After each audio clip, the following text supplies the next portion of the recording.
Irmãos, a graça e a paz do Senhor Jesus Cristo a todos, amém?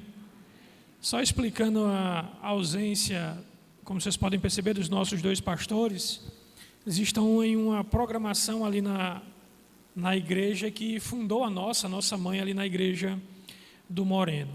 Vamos abrir nossas Bíblias lá em Gálatas capítulo 6, vamos fazer uma leitura que se encontra do verso 1 ao verso 10 e vamos pensar sobre essa questão de vivenciar os frutos do Espírito.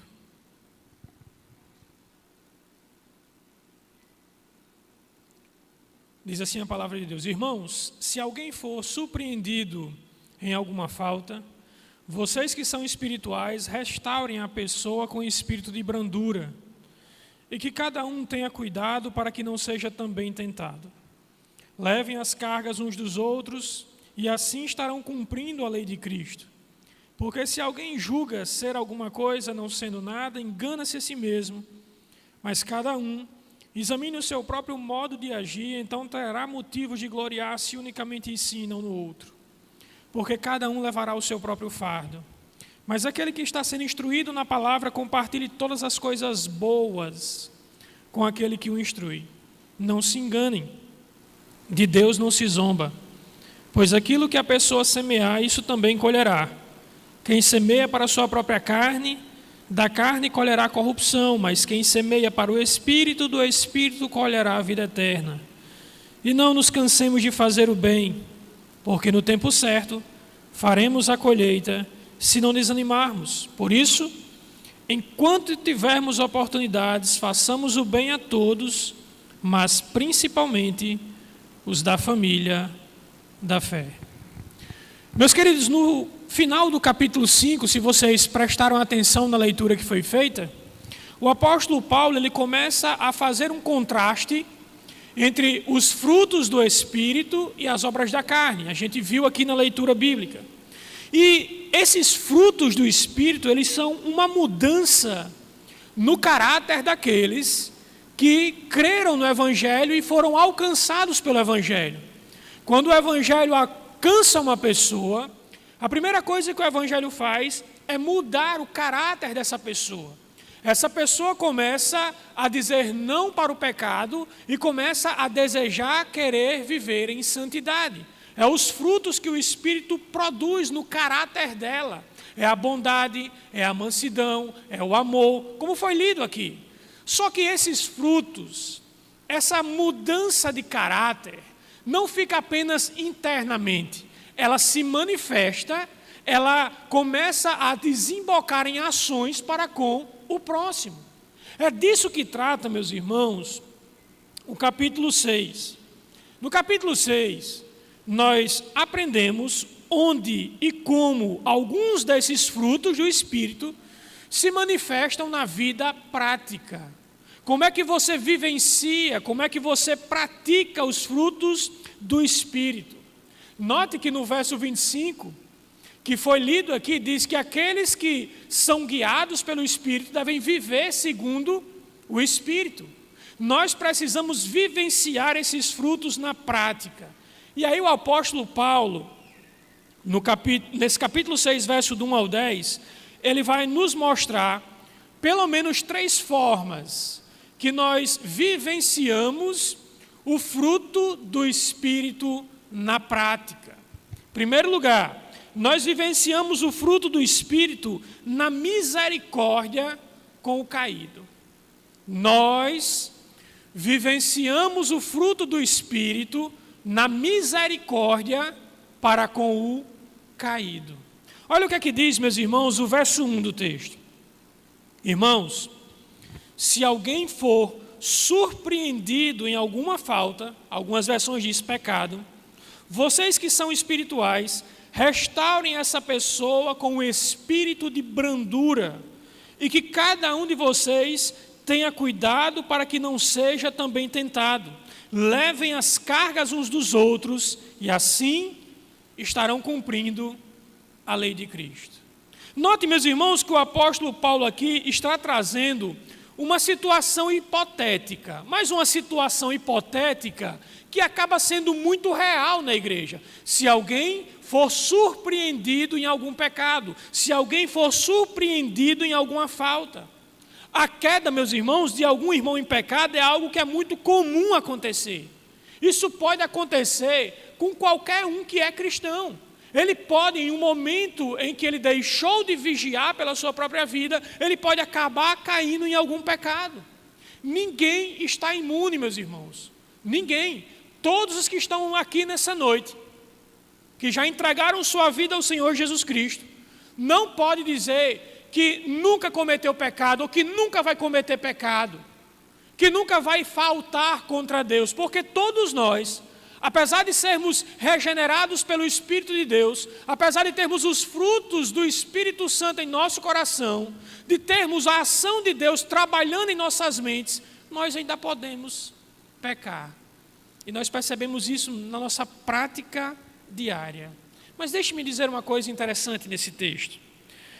Quando eu digo que nós precisamos ser misericordiosos com o caído, eu não quero dizer que nós devemos ser coniventes com o pecado. De forma alguma. Eu não estou dizendo aqui que a partir do momento que algum irmão comete um pecado e vive na prática do pecado, eu devo literalmente passar a mão na cabeça e esquecer sobre isso. O apóstolo Paulo não fez isso. O texto diz: se algum irmão for surpreendido no pecado. Não diz que esse irmão vive na prática do pecado. Ele foi surpreendido. A ideia de ser surpreendido aqui é algo que ele não estava esperando e aconteceu. E é isso que acontece muitas vezes. Você peca porque quer? Não. Muitas vezes, por falta de vigilância espiritual sobre a sua vida, você acaba baixando a guarda e então o pecado lhe surpreende e lhe derruba. Mas Paulo não manda de forma alguma que aqueles que vivem em pecado não sejam confrontados no seu pecado, não sejam exortados a mudar de vida. É justamente isso, meus irmãos, que ele nos chama a ser aqui, misericordiosos, não coniventes. O pecado precisa ser nomeado, e esse mesmo pecado, depois de nomeado, precisa que a gente se arrependa dele e depois o abandone. Agora, o que a gente deve fazer quando um irmão comete um pecado? Ele foi surpreendido. Ele não vivia na prática do pecado, mas aí por alguma razão o pecado derrubou. Então nós devemos ser misericordiosos. O irmão já está abatido. O irmão já está envergonhado. O irmão já está sofrendo por causa daquele peso que o Espírito Santo traz sobre ele quando ele comete um pecado. E então nós vamos chegar e colocar ainda mais peso, e vamos chegar e vamos, num tom acusativo, dizer que ele não é crente.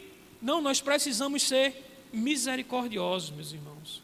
As palavras iniciais de Paulo aqui não é que a gente seja conivente nem apoie o pecado, mas que a gente seja misericordiosos com aqueles que foram surpreendidos, que caíram em algum pecado, não porque desejem amar e viver na prática do pecado, mas muitas vezes por falta de vigilância espiritual. As palavras de Paulo, meus irmãos, inicialmente aqui, reforçam uma verdade que os nossos primeiros fundadores batistas conheciam bem. Quando uma igreja não disciplina o pecado, ela deixou de ser igreja.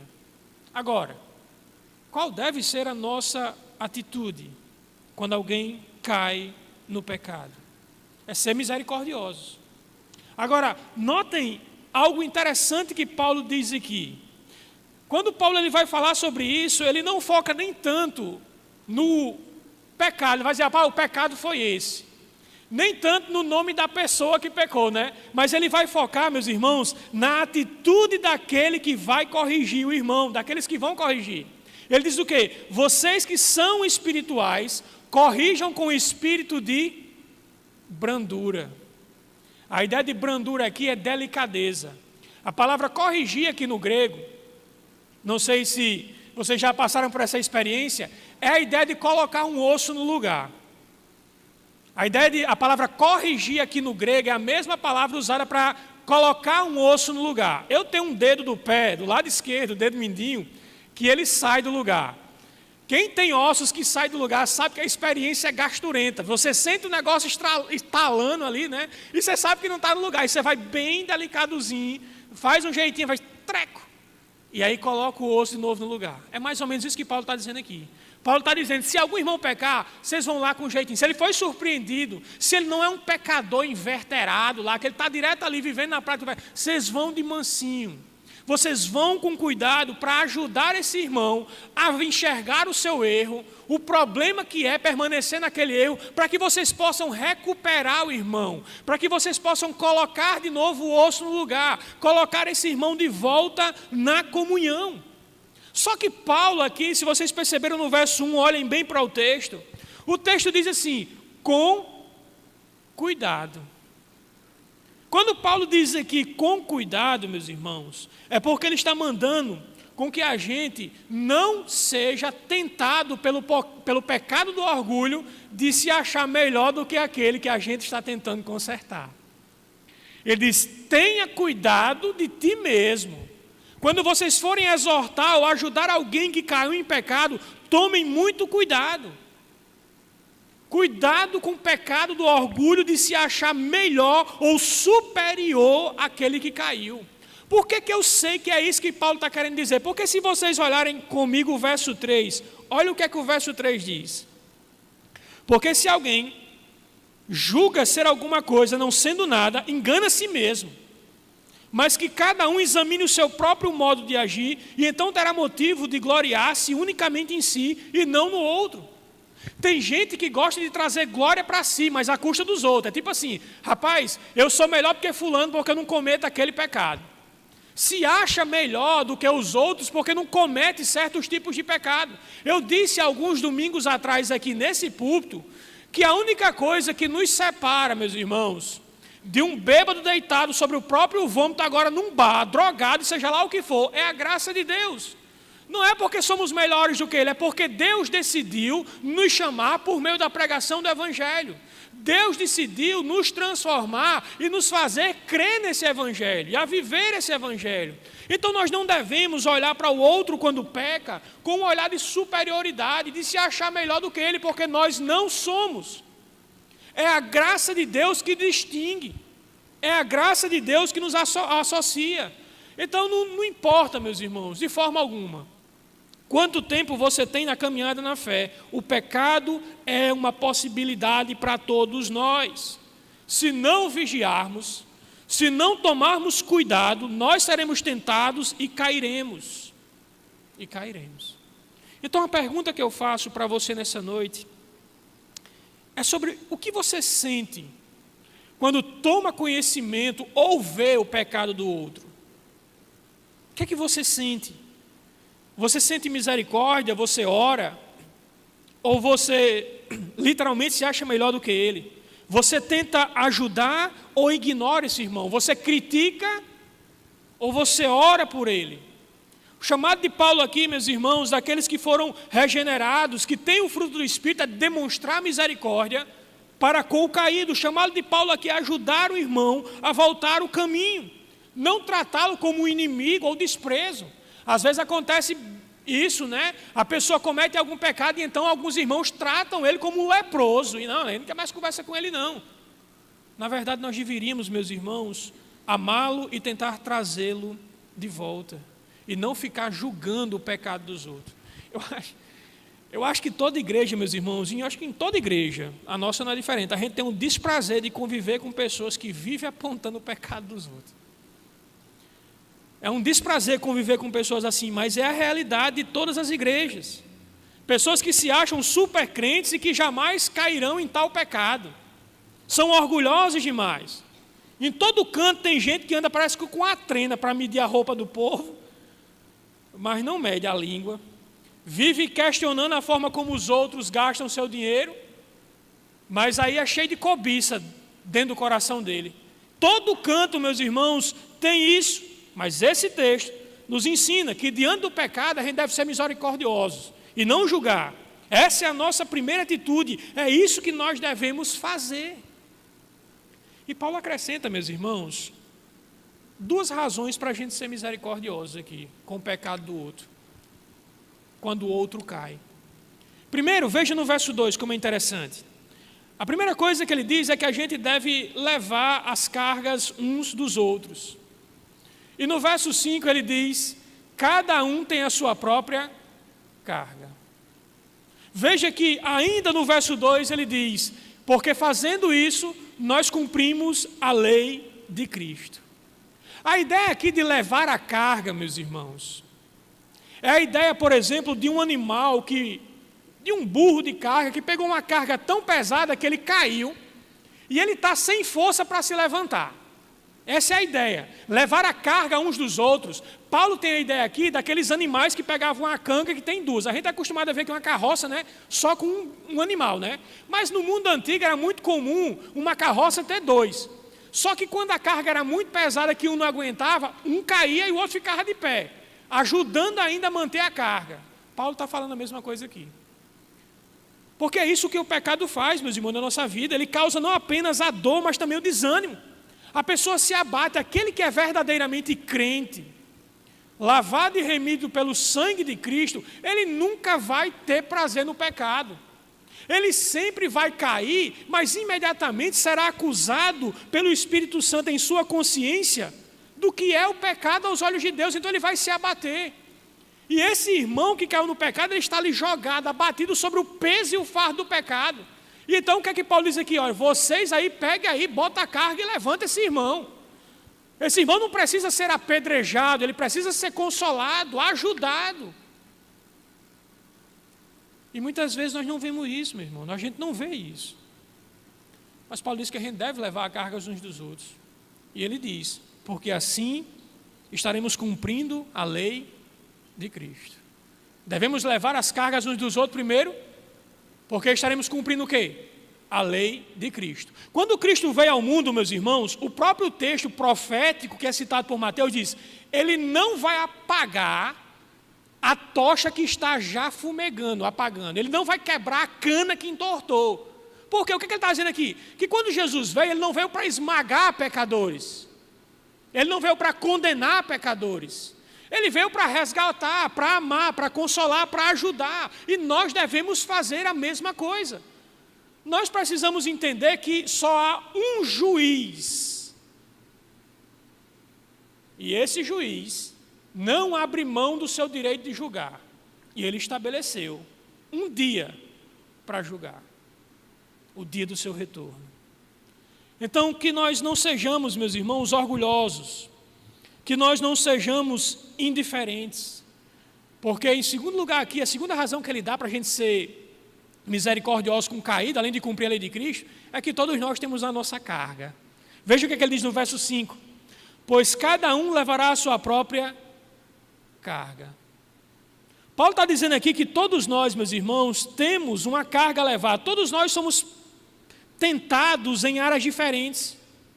Todos nós temos uma carga a levar. Nós não devemos julgar que somos mais crentes do que outros, porque nós não cometemos os pecados que eles cometeram, porque nós temos os nossos próprios pecados.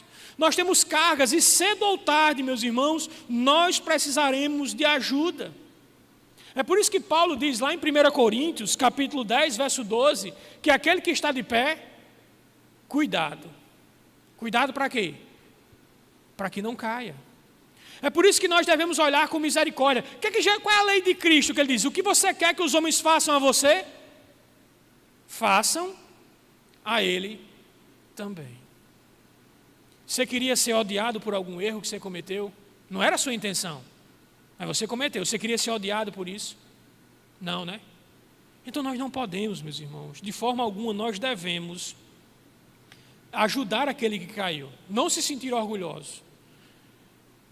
Paulo ele condena qualquer atitude aqui de orgulho. Quando a gente acha que não vai cair naquele pecado ou se acha um super crente, a gente está, como Paulo vai dizer aí, enganando a nós mesmos. Agora notem comigo, meus irmãos, uma diretriz bem específica sobre quem deve ajudar o caído. Não sei se vocês pararam para pensar, né? A ordem de Paulo aqui, aqueles que são espirituais. Aqueles que são espirituais. Eu não creio que Paulo aqui está falando no sentido pejorativo de espirituais, como falou na igreja de Corinto.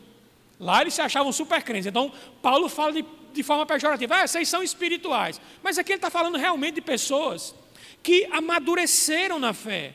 Pessoas que são um exemplo de conduta, um exemplo de piedade. E então essas pessoas que têm um grau de maturidade maior, que têm, meus irmãos, uma vida de santidade muito mais aprofundada, essas pessoas, não se achando, porque são mais maduras, devem ir até o irmão e tentar ajudá-lo a se levantar do pecado caído. Por que Paulo usa aqui o termo pessoas mais maduras, pessoas mais espirituais, para ajudar aquele que caiu? Ora, não faz sentido, por exemplo, um alcoólatra chegar para outro alcoólatra e dizer, rapaz, você tem que deixar de beber. Uma vez eu presenciei isso, eu fiquei sem entender. Um cara bêbado, mas não na condição do outro, ele estava quente, digamos assim, né? E o outro estava bêbado caído. Ele disse, rapaz, você tem que abandonar essa bebida. É uma coisa que não tem condição. Às vezes, a pessoa literalmente é um péssimo exemplo de crente. Vive dando trabalho, não quer abandonar pecado, mas aí quer exortar os outros a abandonar os pecados. Não é isso que Paulo está dizendo aqui. Paulo está dizendo que aqueles que foram amadurecidos pela fé, esses devem ir até esses irmãos faltosos e corrigi-lo, com brandura, com humildade, não se achando melhor do que ele, mas tentando trazer de volta o irmão à sobriedade e ao caminho de santidade. É assim, meus irmãos, que primeiramente, inicialmente, nós vivenciamos o fruto do Espírito em nossas vidas, sendo misericordiosos com aqueles que caíram em pecado. Mas nosso texto, ele mostra uma outra forma de vivenciarmos esse mesmo fruto do Espírito, que é na generosidade. Em segundo lugar, na generosidade com os que ensinam a palavra de Deus. Veja o que aqui diz o verso 6. Mas aquele que está sendo instruído na palavra, compartilhe todas as coisas boas com aquele que o instrui. Meus irmãos, quando eu olho para o Novo Testamento, principalmente para as cartas de Corinto e Éfeso, há uma evidência muito clara, uma realidade muito clara na vida da igreja. Nem todos são capacitados com o dom do ensino e pregação. Quando nós olhamos para as listas de dons dessas duas cartas, nós percebemos que, de fato, todo dom que o Espírito Santo dá é importante para a igreja. Todo dom que o Espírito dá, ele é usado para o crescimento da igreja. Mas existem dons, meus irmãos, mais importantes do que os outros. E o dom do ensino e o dom da pregação, eles estão no topo dessa lista. É por meio da pregação, é por meio do ensino, que o Espírito Santo chama pecadores ao arrependimento e santos a caminharem em santidade. É por meio, meus irmãos, da pregação e do ensino que nós podemos ouvir com mais clareza a vontade de Deus para as nossas vidas. Então, de fato, esses dons são mais importantes. Paulo, quando vai falar em Corinto, ele diz que o dom de pregar é mais importante do que o dom de falar em línguas. Por quê? Porque quando a pregação ela acontece, ela traz a verdade de Deus ao nosso coração, por meio de aplicações que o pregador faz e que o Espírito Santo traz especificamente ao nosso coração. Não sei se já aconteceram com você, às vezes você chega na igreja, né? Aí tem uma aplicação da pregação que você diz claramente, rapaz, isso daqui é para mim. Ora, é claro que é para você.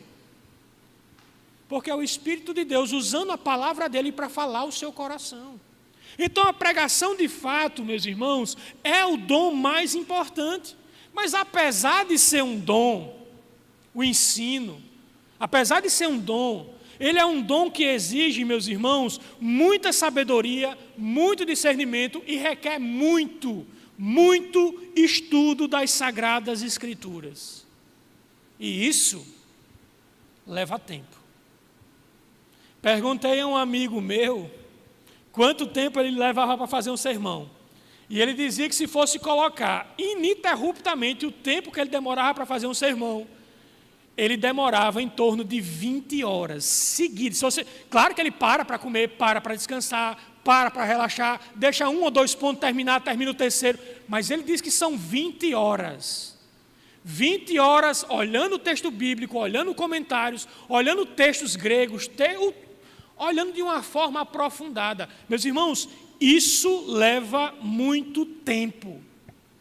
É por isso que Deus, quando dá o dom, geralmente da pregação e do ensino, geralmente, nem sempre, Ele começa a trazer essas pessoas que têm o dom a um outro tipo de dom, que é o chamado de dom ministerial. Deus concede o dom e chama aquela pessoa para ser um pastor, viver no ofício pastoral. E, meus irmãos, o que inclui também não apenas pregar, mas aconselhar, visitar e usar a palavra de Deus para moldar a vida daqueles que são do rebanho. Por ser um trabalho, meus irmãos, que toma bastante tempo, o Senhor ordena que aqueles que estão no ministério sejam ajudados financeiramente para que eles possam ter tempo de estudar, pregar, visitar, aconselhar. Estejam à disposição não de um ofício das profissões do mundo, mas estejam à disposição totalmente do ministério dele, do reino dele. Diante dessa verdade, note o que é que diz o verso 6. Paulo incentiva aqueles irmãos à generosidade com os seus pastores, comparando a ajuda ministerial com uma lei que nunca falha, a lei da semeadura. Olha o que é que ele diz, verso 7. Não se enganem, de Deus não se zomba, pois aquilo que a pessoa semear, isso também colherá. Quem semeia para a sua própria carne, da carne colherá corrupção. Mas quem semeia para o Espírito, do Espírito colherá a vida eterna. Note que Paulo já havia usado essa metáfora da semeadura para as ofertas que ele recolheu da cidade de Corinto para os pobres da Judeia. Ele falou como uma semeadura, e agora ele aplica no sustento dos ministros do Evangelho, sejam pastores ou missionários. Uma das maiores estratégias de Satanás, meus irmãos, é tentar privar a igreja de ministros de tempo integral, dedicados tão somente ao Evangelho, que não tem tempo de ler a palavra de Deus, de visitar, porque tem que trabalhar em outras funções para poder ter o básico para dar à sua família. Porque Satanás sabe que quando o líder ele não é alguém conhecedor das Escrituras, ele não vai poder treinar o rebanho pelo poder das Escrituras para vencer as artimanhas dele, para vencer as artimanhas de Satanás. Ele sabe muito bem disso. É por isso que muitas vezes ele tenta manter a mente dos pastores ocupada com questões do mundo, quando na verdade a mente do ministro de Deus deve estar focada tão somente, em primeiro lugar, no reino de Deus. Todos nós devemos, mas a mente do ministro, a mente do pastor, a mente do missionário deve estar focada primeiramente sobre o reino de Deus, para cumprir o chamado para o qual ele foi chamado. Eu não estou dizendo aqui, meus irmãos, que em algum caso, por exemplo, o pastor que tem duas vocações, ele não possa ser fiel a Deus, ele não possa ser fiel no ministério, ele não possa conhecer a Bíblia, pregar com fidelidade. Eu sei que muitas vezes há igrejas que, devido estão nascendo, não podem, por exemplo, oferecer uma ajuda financeira ao pastor que faça com que ele se preocupe e viva apenas no ministério. Isso é normal, acontece, não há nada errado nisso. Quando o pastor não consegue ter um sustento que dê para dar o básico, dê conforto à sua vida, ele trabalhar secularmente e estar no ministério, não tem problema nenhum. Agora, esses pastores, eles recebem uma ajuda de Deus fora do comum, a ponto de que eles são capazes de não negligenciar o ministério. Eles recebem de Deus, meus irmãos, uma ajuda que é descomunal. Mas a primeira coisa que nós devemos imaginar como igreja é que nós precisamos avaliar como temos sustentados aqueles que ensinam a palavra de Deus a cada um de nós. Será que você tem se preocupado se os nossos dois pastores estão necessitando de alguma ajuda financeira para alguma coisa? Depois da glória de Deus e do culto a Deus, a igreja deve se preocupar, em segundo lugar, com o sustento dos seus ministros. Paulo vai usar na carta aos Coríntios a lei do Antigo Testamento, que você não deve amordaçar o boi quando ele está malhando o trigo, porque ele precisa se alimentar. E muitas vezes, igrejas, quando são confrontadas, têm os seus pecados confrontados pelo pastor, a tendência é que eles retirem o auxílio pastoral, para que o pastor se dobre e pregue somente o que eles querem. Esse tipo de atitude, não se preocupe, o nosso Deus é aquele que julga. Nosso trabalho é nos preocupar se estamos dando, meus irmãos, uma vida digna àqueles que vivem do Evangelho. Paulo, ele chama aqui a fazermos isso, a avaliarmos isso. Agora, esse texto, ele nos chama a reflexão sobre a forma como nós gastamos os nossos recursos financeiros. Como eu disse, eu sei que inicialmente aqui, esse texto aqui aponta apenas para o sustento pastoral. Mas esse texto, meus irmãos, pode ser aplicado a toda a obra de Deus. Será que nós temos investido os nossos recursos apenas na nossa vontade? Naquilo que nós almejamos para nós? Ou pior, será que temos gastado os nossos recursos para satisfazer algum pecado do meu coração? Algum desejo pecaminoso do meu coração? Será que é para isso que eu tenho utilizado os recursos? Será que temos sido ingratos e egoístas com os recursos que Deus nos dá? Pensando apenas em nós mesmos, em nosso conforto, em nosso lazer, esquecendo do reino dele? É preciso lembrar do que Paulo está dizendo aqui. Olhem bem o que Paulo está dizendo. De Deus não se zomba. De Deus não se zomba. O que você planta, você colhe. Por isso nós precisamos avaliar se estamos investindo em coisas espirituais ou apenas nas coisas desse mundo. Se estamos trabalhando para o avanço do reino de Deus nesse mundo. Se estamos gastando todo o nosso recurso e energia, emoções e coração na vontade de Deus, fazendo a vontade de Deus. E aqui eu chego ao meu terceiro e último ponto, meus irmãos. Paulo diz que aqueles que vivenciam o fruto do Espírito, vivenciam na misericórdia com o que caiu, no sustento financeiro com aquele que ensina, e em último lugar, versos 9 e 10, vivenciamos o fruto do Espírito na bondade para com o nosso próximo. Na bondade, quando praticamos a bondade, quando auxiliamos aquele que está próximo de nós. Olha o que é que diz os versos 9 e 10. E não nos cansemos de fazer o bem, porque no tempo certo faremos a colheita, se não desanimarmos. Por isso, enquanto tivermos oportunidade, façamos o bem a todos, mas principalmente aos da família da fé. Quando eu li essa passagem, meus irmãos, a primeira pergunta que me saltou aos olhos foi perguntar: por que é que uma pessoa se cansaria de fazer o bem? Por que é que você deixou de fazer o bem em alguma situação que você sabia que era para fazer o bem? Eu acredito, meus irmãos, que muitas pessoas deixam de fazer o bem porque elas chegam à conclusão que estão enxugando o gelo.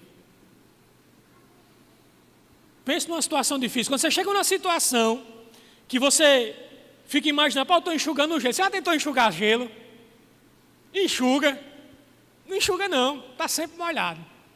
Às vezes algumas pessoas deixam de fazer o bem, sabe que é para fazer o bem e não faz, porque tem a estranha sensação de que não adianta. O mundo não muda. As pessoas continuam sendo ingratas. Mas o texto aqui é bem claro: não cansemos. Não deixemos. E sabe por quê? Porque existe um tempo da recompensa ser recebida. O livro de Hebreus diz que homens receberam anjos nas suas casas sem saber que eram anjos. Às vezes Deus cria uma oportunidade para sermos bondosos, para que a gente veja se realmente somos bondosos.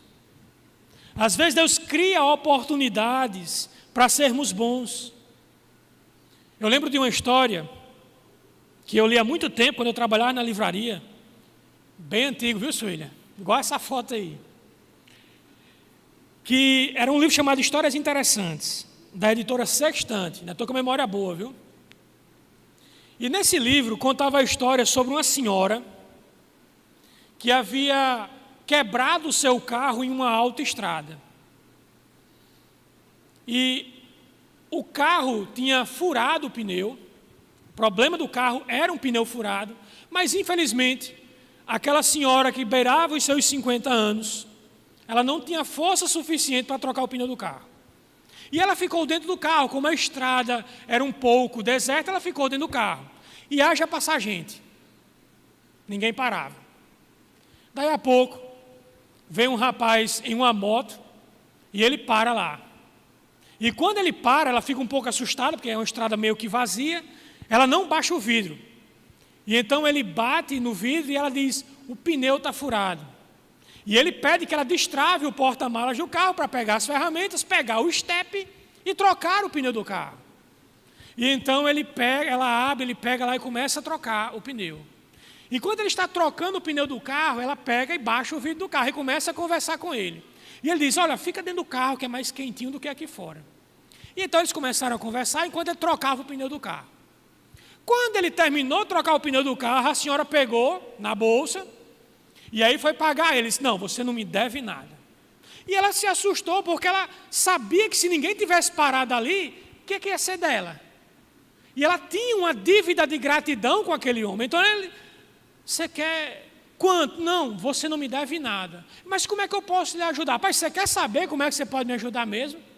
A próxima pessoa que você encontrar na sua vida aí que esteja em necessidade, você ajude a ela e então você vai estar me ajudando. Tudo bem. Ela achou um pouco estranho, né? Qualquer dinheiro que ela desse ali era pouco para ele, mas tudo bem. Ela pegou, se despediu dele, ele saiu e ela continuou caminhando ali alguns quilômetros na estrada e parou em um restaurante para almoçar. Quando ela chega no restaurante, ela foi atendida por uma garçonete que estava ali em torno dos seus 6 a 7 meses de grávida. Só que ela ficou assustada. Como é que uma garçonete, naquele estado de gestação ali, naquele estado avançado de gestação, com as pernas tudo inchadas, poderia tratar tão gentilmente, com um sorriso, cada pessoa que chegava ali? E ela entendeu, rapaz, se essa garçonete está nessas condições trabalhando aqui, é porque ela está precisando, senão ela estaria em casa. Então, ela comeu o seu lanche, consumiu ali o seu almoço, e aí perguntou o quanto era. E a garçonete disse que era $17. E então ela deu uma nota de 100 e a garçonete foi buscar o troco. Quando a garçonete volta, ela encontra um envelope com mais 5 notas de $100 e o seguinte escrito: você não me deve nada. Mas se por acaso você quer realmente me agradecer, a próxima pessoa que você encontrar em necessidade, ajude a ela. Naquele dia tinha muita pia para lavar ainda, né? Prato para arrumar. E ela continuou com lágrimas nos olhos, mas feliz por ter sido ajudada. Foi limpar as coisas, terminou o dia de serviço. Volta para casa. Naquele dia ela chega em casa e devido a um dia muito puxado de trabalho, seu marido já estava dormindo. E ele parecia com um aspecto de preocupado. Não sei se você já percebeu sua esposa ou seu marido dormindo com um aspecto de preocupado. Mas naquela noite ele estava com um aspecto de preocupado. Nós não sabemos se era por causa da gravidez, se era por questão do bebê, se ia ter recursos. O fato é que ele estava preocupado, deitado, dormindo. Então ela dá um beijo no rosto dele.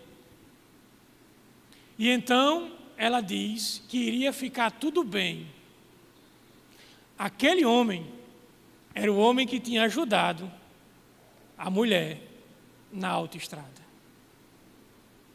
Era o mesmo homem que tinha parado para ajudar aquela senhora, que disse que não precisava ser recompensado, que ela ajudasse o próximo, mas o bem acabou voltando para ele. Algumas vezes, meus irmãos, Deus faz assim. Algumas vezes nós somos recompensados por causa da nossa bondade aqui e agora, como esse homem foi. Mas a maior recompensa pela bondade que praticamos com os outros é no dia do juízo final. Lembram de Mateus 25? Quando Jesus vai falar sobre os seus, ele diz: pode entrar, porque eu tive fome e me destes de comer. Eu tive sede e me destes de beber. Eu tive frio e me destes de vestir. E aí as pessoas ficam assim: quando, Senhor, que a gente fez isso? Quando vocês fizeram a cada um desses pequeninos, a mim, vocês fizeram. Nós devemos, meus irmãos, ser bondosos. Eu sei que algumas vezes a ingratidão faz com que a gente tenha raiva, mas nós não podemos fazer da ingratidão, do pecado da ingratidão das pessoas, a razão para a gente ser bom. A razão para a gente ser bom porque Deus é bom. Deus faz chover sobre o justo e sobre o injusto. Você já viu o inverno cair só no campo do crente? Não. Você já viu só a plantação do crente germinar? Não. Nosso Deus é bom. E como filhos amados dele, devemos o imitá-lo. Lembra do que Jesus diz? Deixa-me parafrasear uma coisa que Jesus disse que não está nos evangelhos, mas está lá em Atos. Quando Paulo está falando justamente sobre generosidade. Ele disse: mais feliz é aquele que ajuda do que aquele que é ajudado.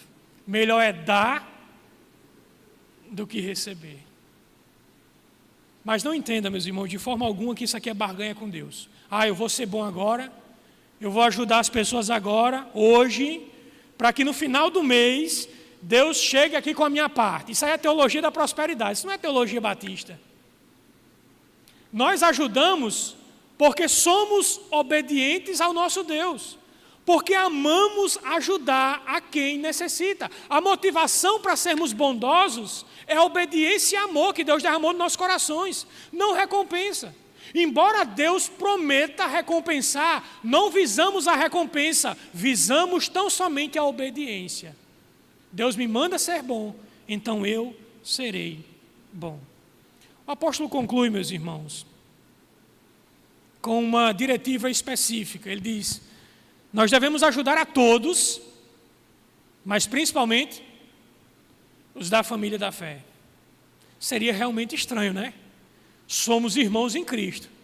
E aí nós ajudamos o de fora, enquanto o de dentro está padecendo dificuldades. Nós devemos ajudar o de fora e o de dentro. Que nós possamos ter corações generosos para com todos. Porque é uma das formas de vivenciar o fruto do Espírito, assim como a misericórdia que usamos para restaurar um irmão em pecado, como também a ajuda financeira àqueles que nos treinam no caminho do Evangelho. Que Deus nos abençoe.